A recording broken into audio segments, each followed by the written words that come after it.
This is Trepp Wire Week in Review for week ending October 9th. I'm Martha Kocher with Trepp, a data modeling and analytics firm for the CMBS commercial real estate and CLO markets.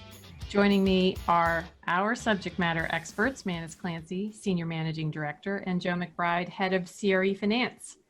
This week, evidence that the economic recovery is losing momentum is causing concern. This week's jobless claims were worse than expected, and we had yet another appeal from Fed Chair Powell for more relief. It looked like stimulus was off the table, then it was back on, then off again. The vice presidential debates gave us a little economic policy to chew on, mostly around tariffs and taxes. And across the pond in the UK, the second wave is resulting in restrictions. And Wall Street mirrored the up and down news with volatility. Manus, are we losing momentum, or is it just taking longer than we want? It's really hard to say at this point. It feels like we live and die with the stimulus. With every tweet or every press conference from Nancy Pelosi or every rumor that's out there, if there is evidence that Mnuchin and Pelosi are speaking and a deal may be near, we see a surge in stock prices and a pickup enthusiasm. Risk is back on. If we see that stimulus will wait till after the election, as we did earlier this week on a tweet from the president, people start heading for the exits, and there's real concern. And at the end of that whipsaw are things like airlines and other hard-hit industries that climb and fall on this news. At this point, I think that it's very, very hard to get a deal done. I think the deal breaker remains whether or not we bail out states, and it just seems like an impasse that seems too far to bridge at this point, and I think that's why we haven't seen a deal thus far. Well, I saw Bill Ackman the other day urging both sides to say, you have this $1.something trillion stimulus plan, and you guys are arguing over 400 billion of it. Like, why don't you pass the rest of it and then argue over the 400 billion, or decide the 400 billion after the election? I think it's getting to the point where the market's getting like more antsy than it was before, I think it's antsy, but I do think that getting this right would be very helpful. I think that our first stimulus package was a really blunt instrument. I think that we put a lot of cash out there, not just for individuals, but for companies as well. But it was really flood the market to keep the economy from falling off a cliff. But I think there was evidence of companies tapping things like the PPP that for which the money was not necessary for them to maintain survival. It was necessary for them to fill a revenue hole. And that's a big difference.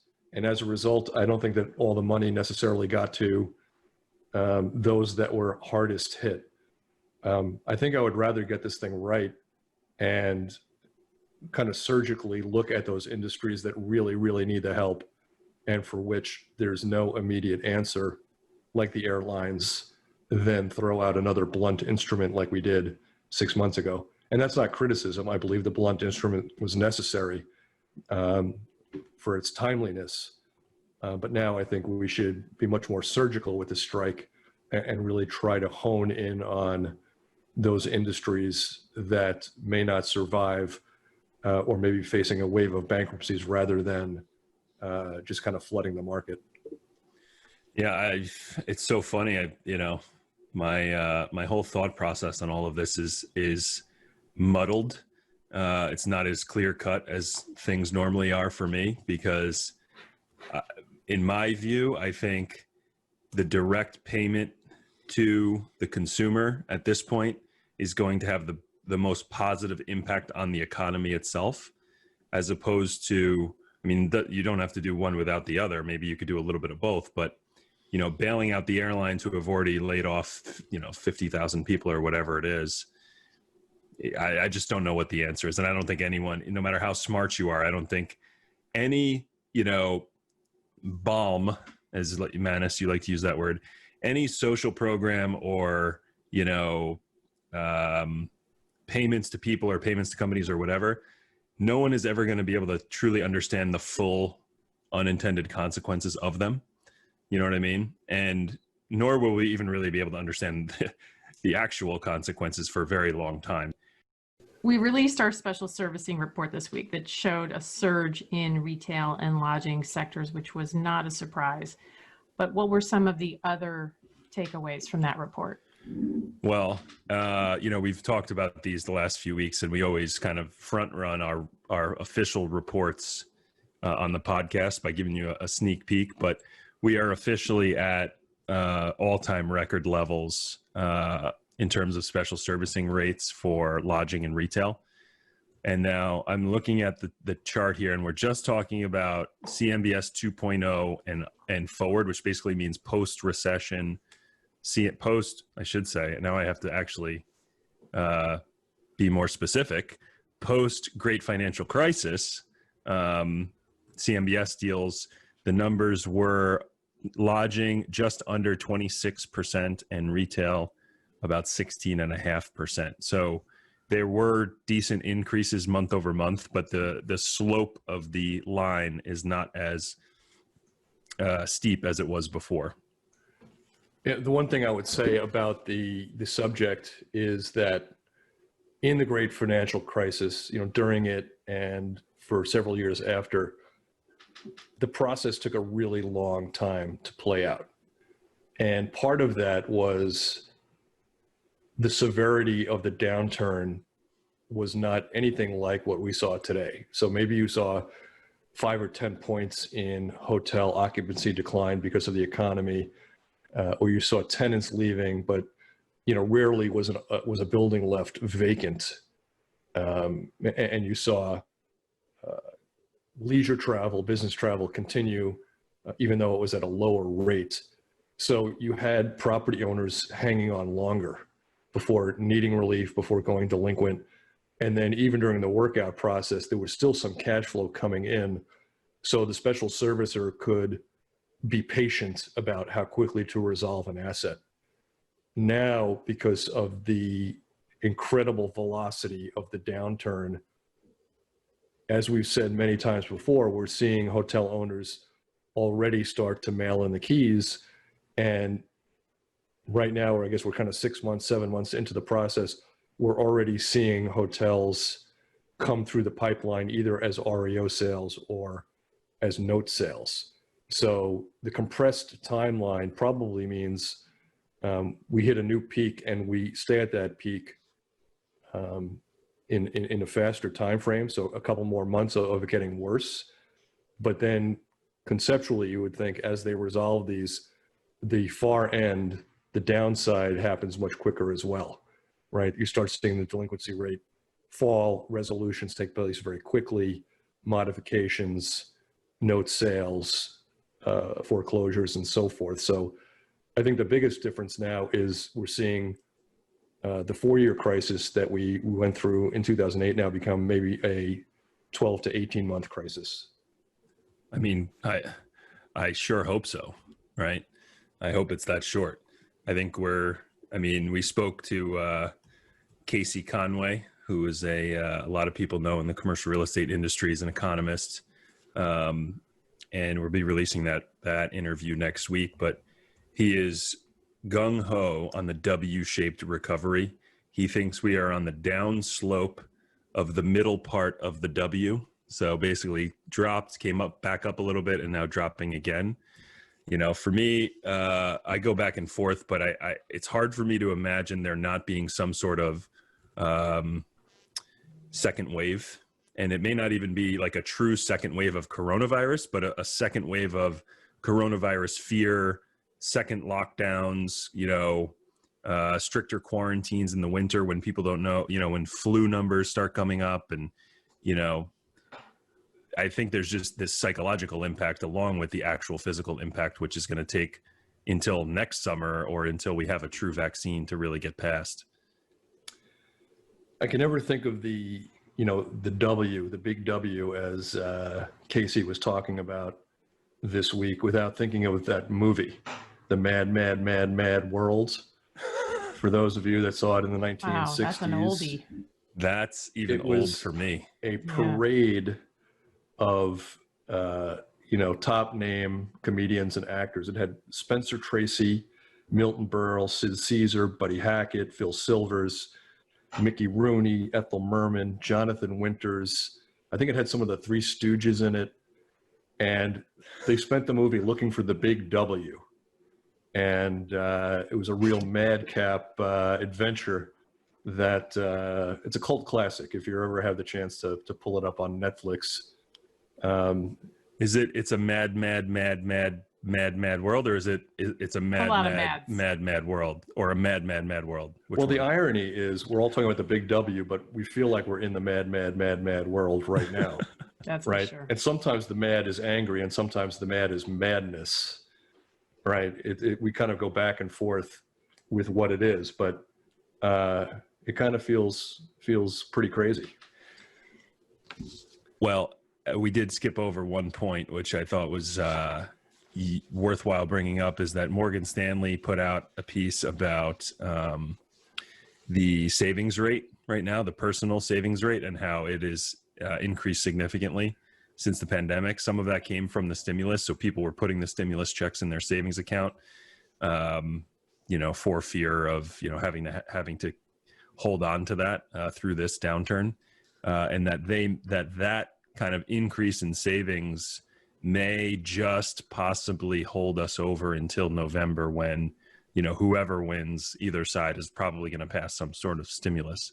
So, I mean, again, I hope that's true. It seems fairly optimistic to me, but let's hope it's true. To the extent that it gives us confidence, it's not a bad thing for somebody to have an extra $2,000 in their checking account, right? So there's not panic in the streets and hoarding at the grocery stores.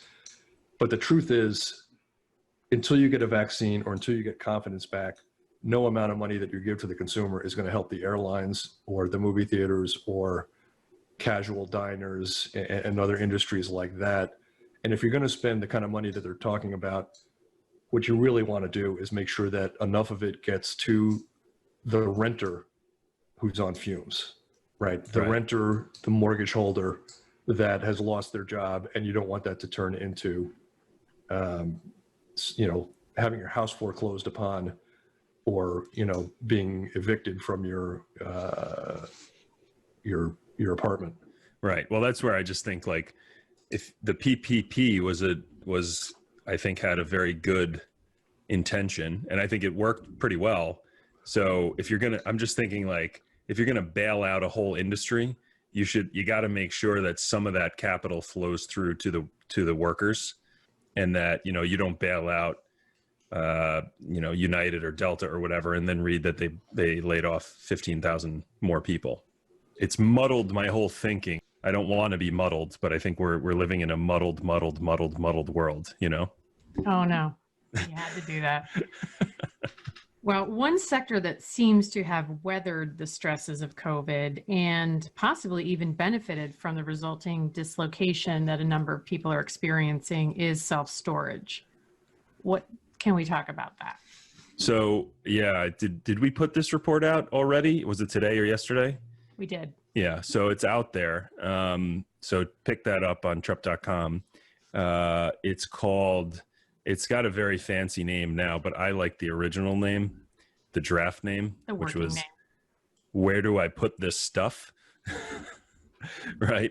And so we talked about self-storage months ago, and I had actually reached out to a good friend of mine who had been a consultant in the space for many years. And he basically gave me the very Reader's Digest version of the whole space, which is it's heavily reliant on two things. One is being near dense urban areas where people don't have that much space to live in, right? So New York City is a great example. Keegan using his self-storage to kind of, clear out a room to make space is an example. And the other one is people moving, right? So people who move tend to use a self-storage unit for some time. And a lot of times they end up leaving their stuff there longer term than they expected. So, the first part, the urban part, maybe that's hurt slightly.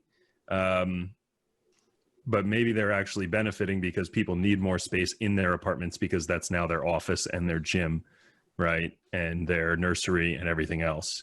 And then on the moving side, obviously we've been talking about this mass exodus from the cities. So there has been a lot of moving happening out of these urban areas. So anyway, the point of the story, and I don't want to, give away everything here, go and read the report, but the point of the story is that if you look at the delinquency rate trends for the entire CMBS industry, you see this spike in 2012, well, from 2009 through 2012, and then a recovery. This is for the overall rate. And then this massive spike up to just over 10% recently with, a slow recovery the last few months. If you put the self-storage line next to that line, it's a good 5% to 6% lower at the last peak back in the great financial crisis. And it's actually, in the 1% range right now.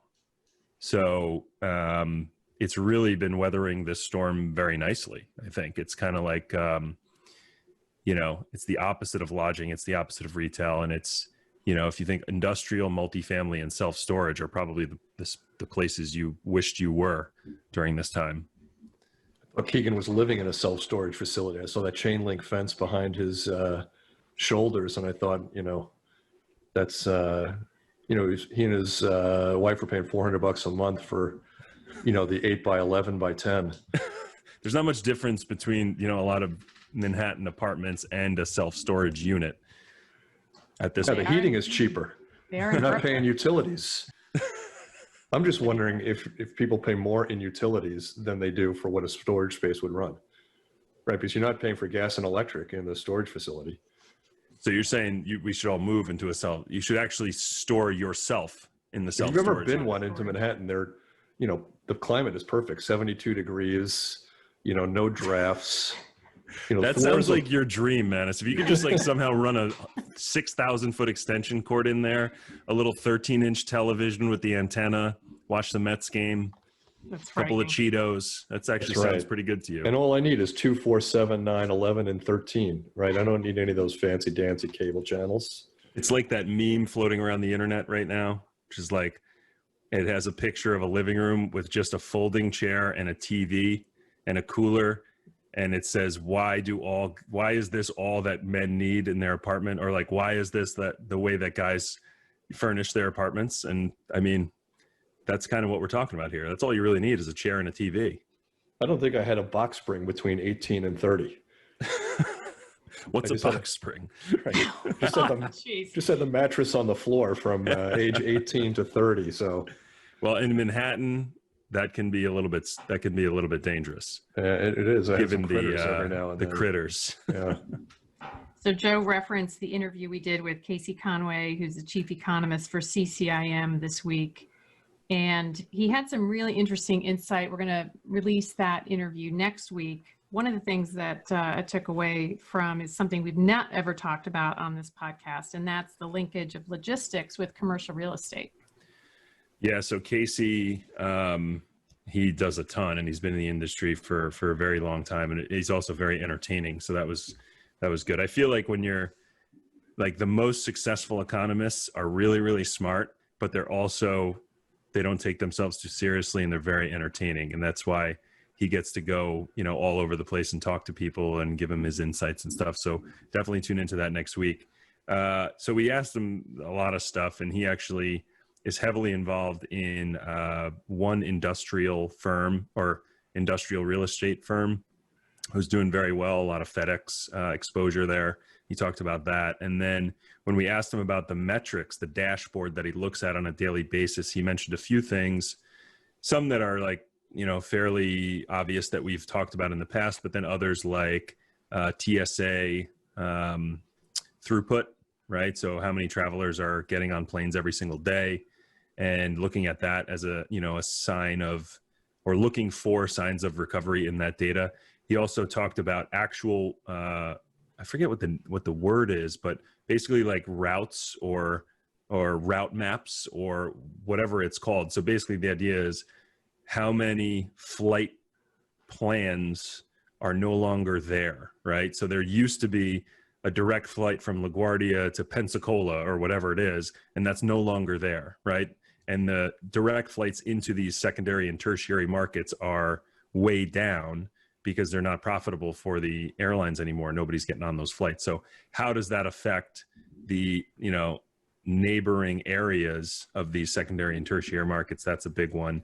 And then of course the rail car volume. So how many containers are getting shipped on trains across the country, from where to where, volume change, et cetera. I mean, he made the claim that I forget what the actual, it's like National Rail Car Association or something like that.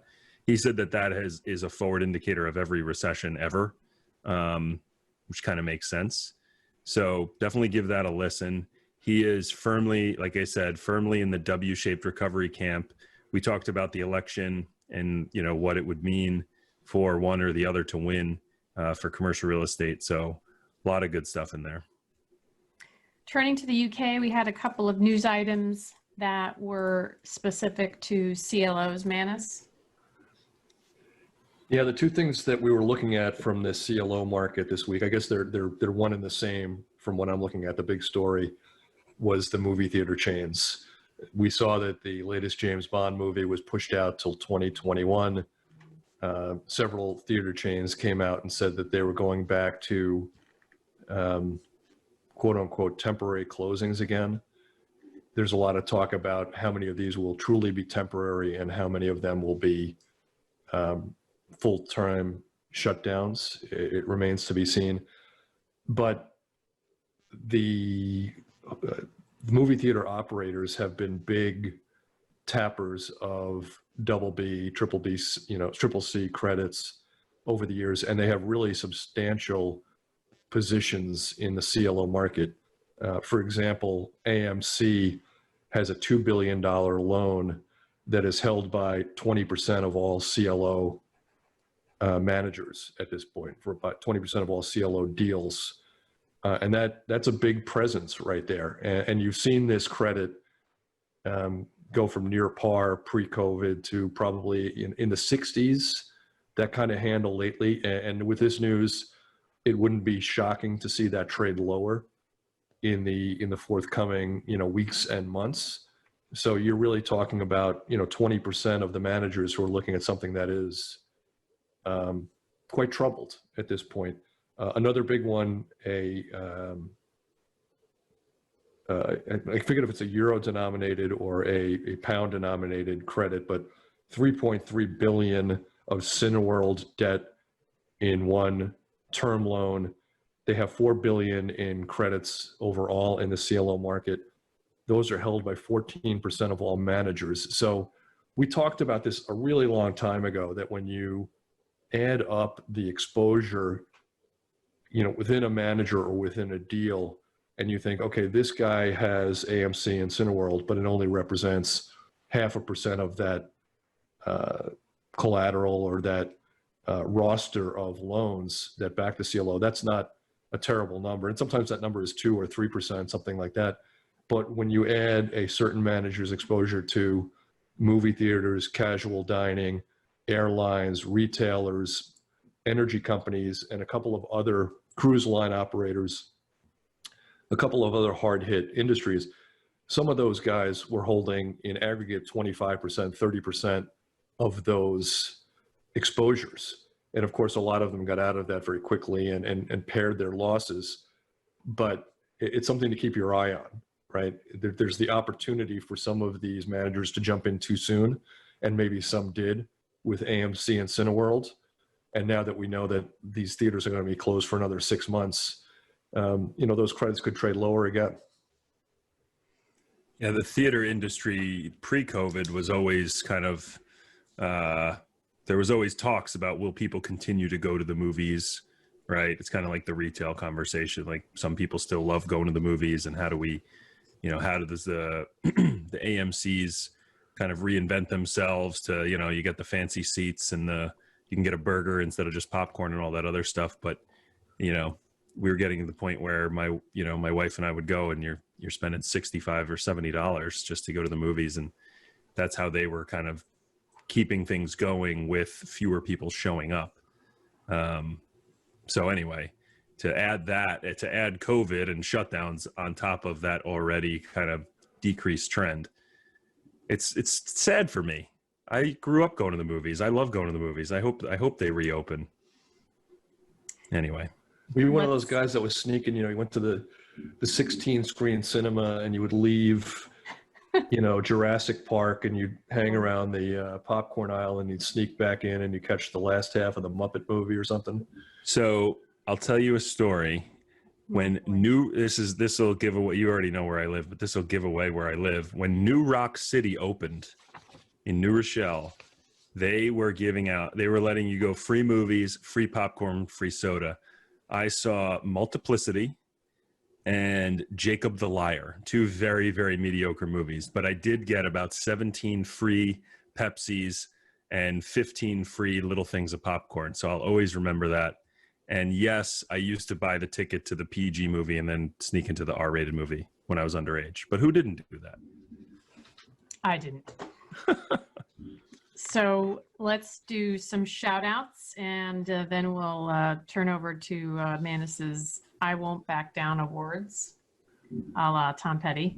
So shout outs, we have a few. Joe, do you want to take a couple? Sure. So Joe D, the Yankee Clipper, as per usual, sending us some good fodder about the Cerberus resecuritization deal made up of IO CMBS bonds. So we may get into that a little bit later. So thanks for that. Steel City Dave, again, a repeat offender on the shout out list. Mark E from New York City. He gave us a nice piece of feedback on some of the workouts that are going on out there in the CRE market, especially to do with some of the Hope Notes stuff that we talked about recently. Also a big fan of full-size Snickers bars. Will S, I'm not sure where they were from, and then you have a few more, right, Martha? Yes, Nico M, who is interested in our tutorial on securitization. Patrick, who had some questions about CECL, which was our educational segment last week. Kudos, Patrick, for making it through that. Yeah, right. And Jason J, who is, I think, a second-time podcast emailer. So we are now at the point where we've had repeat comments from people. So we appreciate that. It's like, Joe D from Brooklyn, like that guy who calls up the fan every single morning. We're starting to get those people on our radar, which is great. It's the Trepp podcast family. And it's interesting because you're starting to learn more about people. It's not always about modifications and special servicing numbers and so forth. We found out this week that Steel City Dave's wife got a hole in one. So, what other podcast guys are learning this about their audience, that those types of things? Before you know it, we're going to be going to brisses. We're going to be going to retirement parties, wedding anniversaries, baptisms, graduations. You invite us, we'll be there with a mask. So let's look at your I Won't Back Down awards.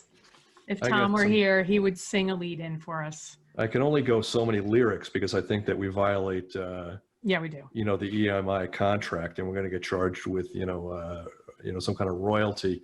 But we started this 2 months ago, I think, and we try to do this once a month. It's the Tom Petty "You Can Stand Me Up at the Gates of Hell and I Won't Back Down" club.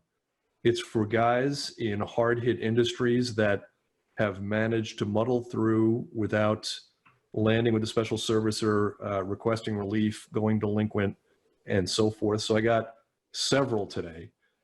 One is the owners of the Marriott at Legacy Town Center, a 404-key hotel in Plano, Texas.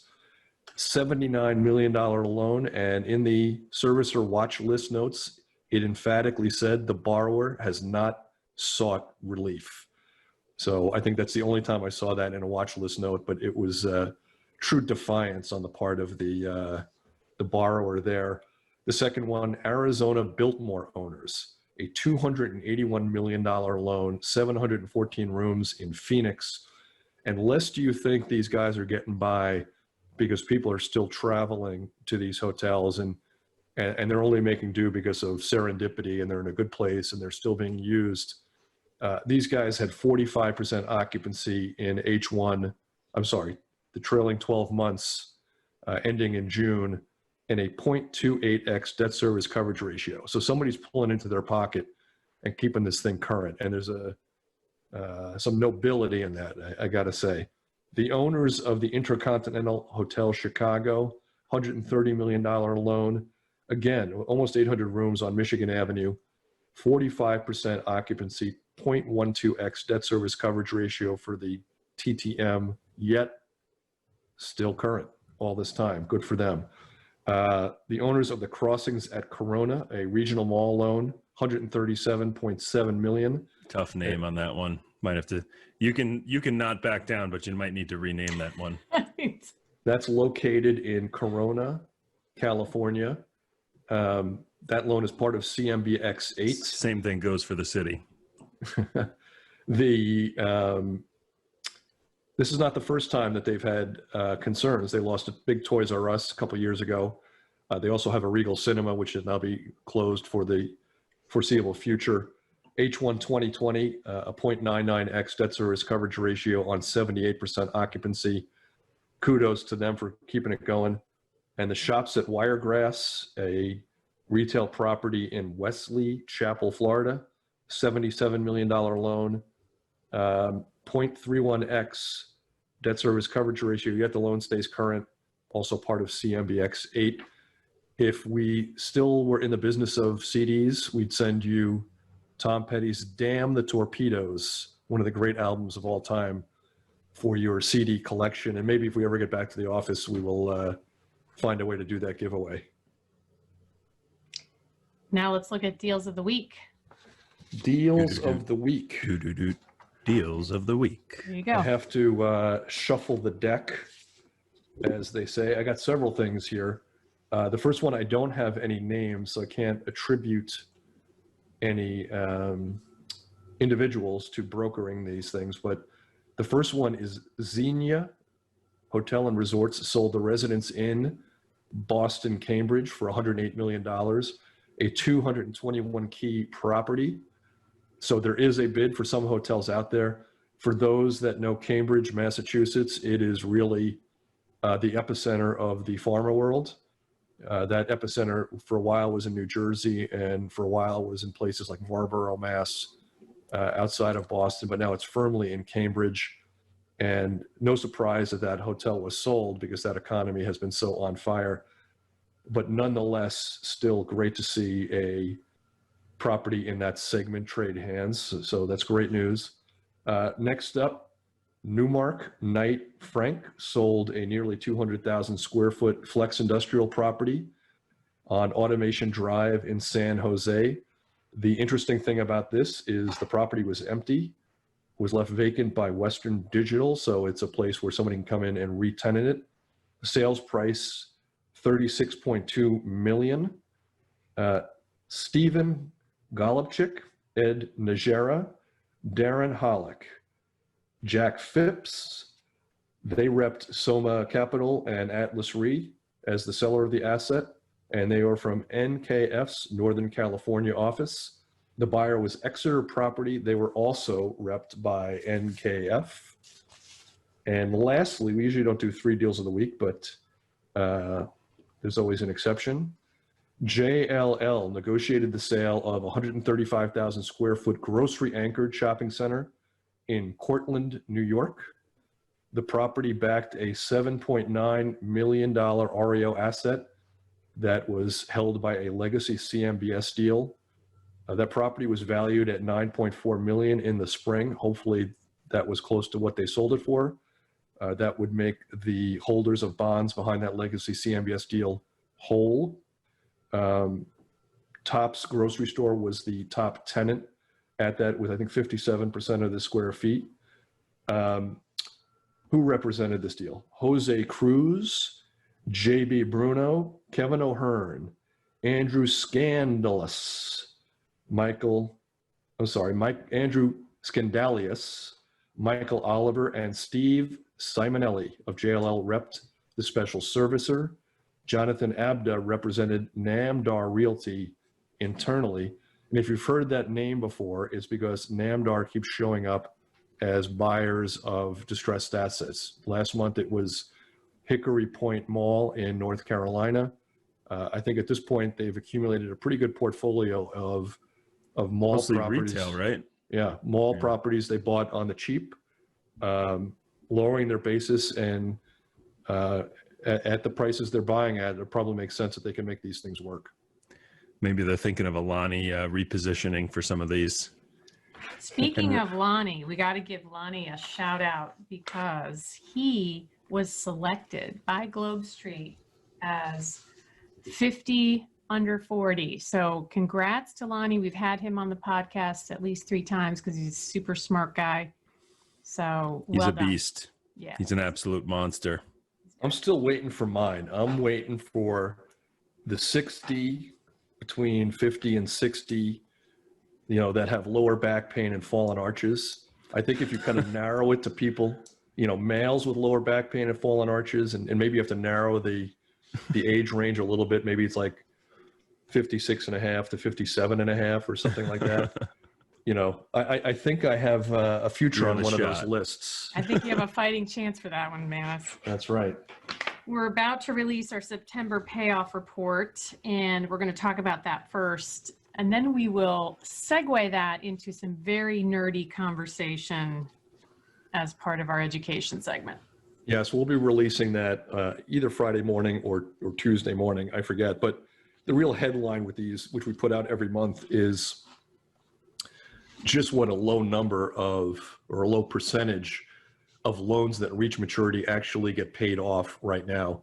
We've been following this number for about 10 years, give or take. We had a longtime client suggest it to us during the great financial crisis as a measure of what percentage of loans make it to their maturity dates and ultimately get paid off, right? What is the extension risk of these assets? And historically, pre-COVID, our numbers would be in the 70, 80% range, sometimes maybe lower at various points if you had 15-year legacy assets that were made in 2005 or 2006 or something like that. The numbers could lag, but they were steady, and at times they'd even get over 90%. But what we saw since COVID began in May, we saw only 5% of the loans that reached their maturity pay off. In June, it was 9%. July, it was 13%. August, it was 54%. So we're going to put out the September number over the next day or two. And what you're looking for, what this is really is a sign of liquidity. If these numbers bounce back and you start seeing 60s and 70% regularly, it means that the financial markets, the lending markets are working pretty efficiently. And if they stay in that 10 to 20% range, that's a problem. To be fair, though, some single big loans in certain categories can move the needle. For instance, if you were to have a month that was heavy on hotel loans coming due that particular month, in this environment, chances are that would weight the number to the low side. If you had a month where there was very little retail and very little hotel debt coming due, and it was a lot of sizable office loans or sizable multifamily loans, that would bias the number higher. So, well, Manus, there can't be that many maturing at this point, right? It would have to be there because the majority of CMBS is 10-year, and there wasn't much done in 2010. So it's got to be 5-year stuff from 15 and 7-year stuff from 13. Is that what's coming? Well, you right see now? an ample amount of 5-year stuff from 2015, right? You always have maybe 10 to 15% of the market is 5 or 7-year stuff. Right. So that makes up a lot of the. But it's not like it was in 16 and 17, where we're talking about wave dozens of loans that are coming due each month. You might see $300 or $400 million in outstanding balance, and that may cover 30 or 40 loans. When we get to 2014 or 2024 or 2025, when you're seeing 10-year debt coming due from stuff that was originated in 2015, those will be big waves of maturity. So you take it with some grain of salt. It's meant to be indicative of what your expectation should be if a loan is coming due. So why does an extension matter, or for that matter, a prepayment of sorts? So this is, we'll try to keep this to maybe 5 minutes or so. People in the CMBS market will know this, people who have structured deals, people who buy and sell bonds. So we'll go through this kind of quickly. But the way CMBS deals are structured, for the most part, when you're talking about conduit deals, you are talking about fixed rate loans almost exclusively. In fact, I can't remember the last time we saw a floating rate loan in a conduit deal. So if you look at a recent conduit deal, what we saw was the weighted average loan rate was 3.77%. So on average, right from the beginning, these loans are throwing off interest of about 3.77% per month. And that will fluctuate up and down as high paying loans pay off or stay outstanding longer, and low paying loans do the same and so forth. But it'll be around that number for a long period of time. When issuers sell bonds, however, for the deal I'm looking at, the A1 class had a rate, a coupon of 1.34%. The A2 bond, 2.5%. The A5 bond, 2.44%. So there is a spread between what the bonds are making and what the loan is paying. And that's really what the profit is for the issuer, right? That's how they make their money. They are the intermediary in this. And in theory, if they wanted to, they could collect this money, they can collect this spread every single month and just have a 10-year annuity, if you will, of this spread. But they don't. They want to acknowledge these profits up front. So what they do is they sell an interest-only class, which is the entitlement to collect that spread every single month, and they will sell that interest, to an investor. You might ask, why don't they just pay the A1 bondholder a rate of 3.77% and make them pay a price of, perhaps 108, right? $8 above par. The truth is, there's just really not a lot of appetite for that. People that are buying short-term debt don't want to pay premiums. They don't want that quote-unquote IO element in their bond. So this IO spread is stripped out. Well, and those bonds are also subject to more prepayment risk, right? So, I mean, in CMBS, there's lockouts and defeasances and everything else that are supposed to reduce prepayment risk. But even still, if you buy the A1 at 108, expecting it to have a weighted average life of 2 years, and then for whatever reason, you have more principal getting paid down faster than you expected, that's going to eat into your yield too, right? That's true. So for the IO guy, there's heaven and there's hell, right? Heaven for the IO guy is an extension. It means that they have a 10-year loan. They're expected to make a spread on that 10-year loan between that loan's rate and the rate on the bonds. And if for some reason that loan gets extended for 3 years, they're now collecting 13 years worth of spread instead of 10 years. That is just found money. When that happens, that's wonderful for them. And that's why this individual who 10 years ago asked us to do this analysis, he was interested in this particular element, right? What is my likelihood of these IOs extending, and how much should I be willing to pay up because I'm going to have a little bit extra cash that comes in through these? Hell for the IO holder is any kind of early payoff. As Joe said, a 10-year loan, usually locked out until 3 months or 6 months prior to maturity, a very predictable stream of cash unless the wheels come off. And if the wheels come off, what you're talking about is the special servicer sells the note and the asset is paid off in, let's say 3 years, not 10 years. It goes REO, and then the REO is resolved quickly and that asset is gone. There's no more spread to be made. Or every now and then you'll see something where a borrower comes back and says, I'll pay off this loan today, but I want to waive the prepayment penalty. I want to waive the lockout. And the special servicer will say yes, right? Because they say, I can get par back today for this asset if this guy if I waive the lockout or the defeasance option for this individual, this property owner, and that's hell. And when that happens, what you're seeing is a degradation in the cash flow to the IO holder. So that's our educational segment for today, and hopefully you learned something. So for those out there who are not in the CMBS space, I basically lend Manus $100 and he's going to pay me $5 a month. Then I sell that loan to Martha for $100 or $100.50.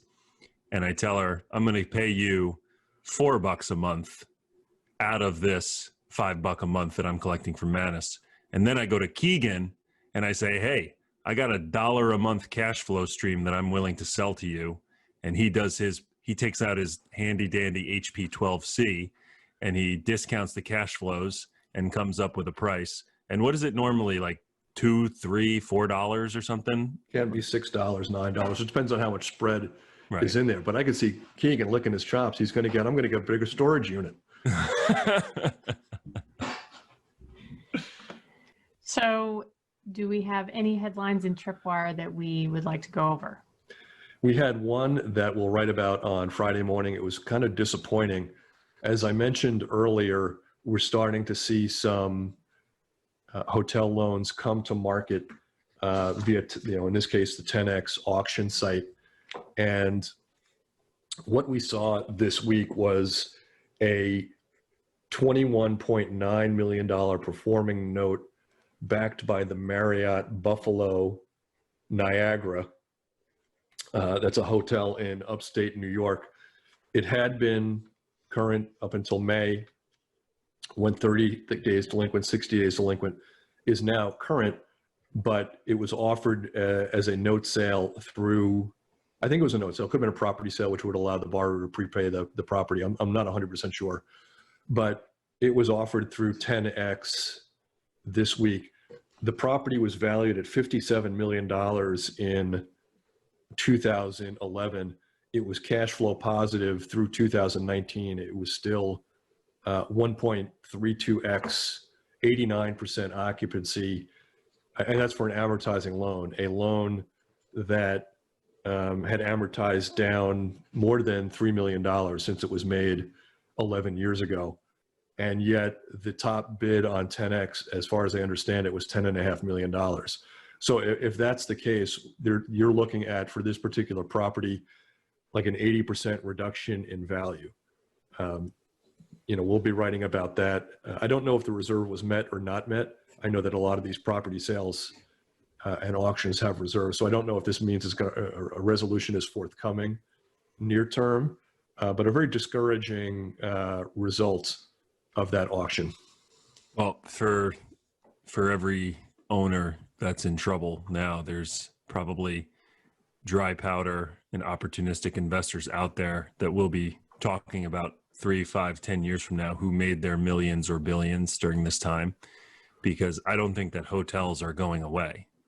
There are portions of commercial real estate that are going to be changed forever, especially kind of retail, potentially office, slightly, but people are still going to want to travel and stay in hotels once this thing passes. So if you can get, that Marriott next to Niagara Falls, I think maybe we stayed there when I went up and played basketball up there back in the day. Canisius of Buffalo, we always used to play them every year.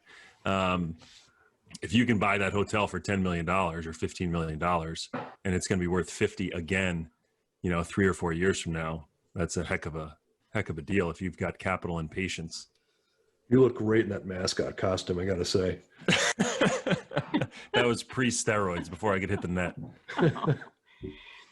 With airline travel being a challenge during the pandemic, it's interesting to note that the number of RV loans has surged in the last month, actually several months. Manus, I give you credit for being a first mover on this pivot. Our loyal listeners may remember this summer we mused about a road trip through the heartland of America. So my question is, do you have an equivalent for the fall and winter months? I mean, I love that podcast that we did back in the day. We talked about borrowing the tour bus from the Bob Seger and the Silver Bullet Band, and putting on a couple of originators, a couple of CMBS investors, lots of masks, you know, some 8-tracks and video in the back, right?